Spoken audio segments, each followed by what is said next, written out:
हिन वक़्तु असां सां गॾु मौजूदु आहिनि हिन फिल्म जा आधार स्तंभ यानी श्री दिलीप लालवानी जी धर्मपत्नी जी। असीं उन्हनि खां अॼु ॼाणण था चाहियूं हिन सॼी यूनिट में तव्हांजी सहभागी वाकई हिकु अर्धांगिनीअ वांगुरु रही आहे श्री दिलीप लालवानीअ सां। त पंहिंजी फीलिंग्स ज़ाहिर करण जे रूप में ॿ अखर छा चवंदा?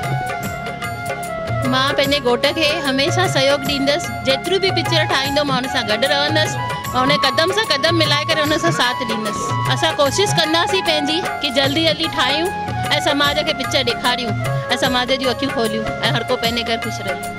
जय झूलेलाल।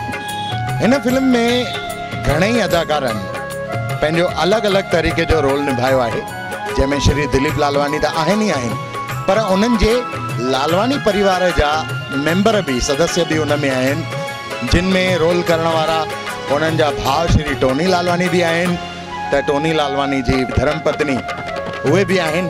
त उन्हनि सां गॾु उन्हनि जे ॿारनि भी इन फिल्म में रोल करे पाण खे निभायो आहे ऐं पंहिंजी मशहूरु अदायगीअ खे दर्शकनि ताईं लायो आहे, ऐं उहे आहिनि भूमि लालवानी ऐं कृष्णा लालवानी। त हिन वक़्तु असां सां गॾु आहिनि कृष्णा ऐं टोनी लालवानी, ऐं असीं उन्हनि खां पुछूं था। मुंहिंजे अंदर में पहिरीं भावना आहे कि मां समाज जे लाइ कुझु बि करण जे लाइ तयारु आहियां, जेको चवंदा उहो कंदमि, पर समाज खे जगाईंदमि। मां उन्हनि खे इमीडिएटली हा कयो, मां समाज जे लाइ कुझु बि थो करे सघां। कंहिं बि तरीक़े जी हिचक न थी कि जॾहिं फिल्म जी शूटिंग थींदी कैमरा साम्हूं हूंदो, एॾा सारा माण्हू साम्हूं हूंदा, काई हिचक न थी? हिचकाहट न थी।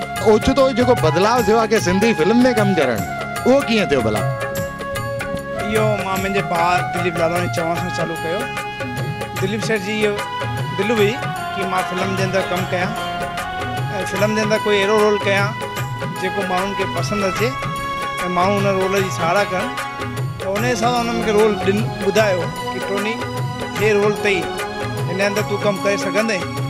मां भाऊ अगरि तव्हां चयो आहे त तव्हांजो मान रखणु मुंहिंजो कमु आहे। बसि मां त कोई कलाकार आहियां न ई कॾहिं हिन फील्ड में कॾहिं कमु कयो आहे, लेकिन हिकु टुको आहियो मुंहिंजे भाउ जे नाले ते, जीअं थींदो अॻियां हली ॾिसंदासीं। पर ईअं ॿुधो आहे मूं कि तव्हांजो रोल बि ऐं तव्हांजी धर्मपत्नीअ जो रोल बि, उन्हनि जो ऐं ॿिन्ही ॿारनि जो रोल बि काफ़ी साराहियो वियो आहे। बिल्कुलु इहा हक़ीक़त आहे। मां उन्हनि खे पसंदि कयो। वधि में वधि मां उल्हासनगर जी जनता जो जाम शुक्रगुज़ार आहियां, जीअं संता एॾे सुठे ढंग सां असांखे प्यारु ॾिनो आहे। मां उन करे ज़िंदगी में कॾहिं बि न भुलिजी सघंदुमि। इन खां पोइ जेकी बि असांजी पंहिंजे या ॿी बि ॿाहिरि जी काई बि फिल्म मिली, अगरि समाज जे हित में हूंदी, समाज खे काई दिशा ॾियण वारी फिल्म हूंदी, त लालवानी ख़ानदान जो माल सॾु मुंहिंजो भाउ दिलीप लालवानी धनुधर जी काई बि टीम इहा कहिड़ी बि ॿिए फिल्म में बि ज़रूरत पई त उन में बि कमु कंदा।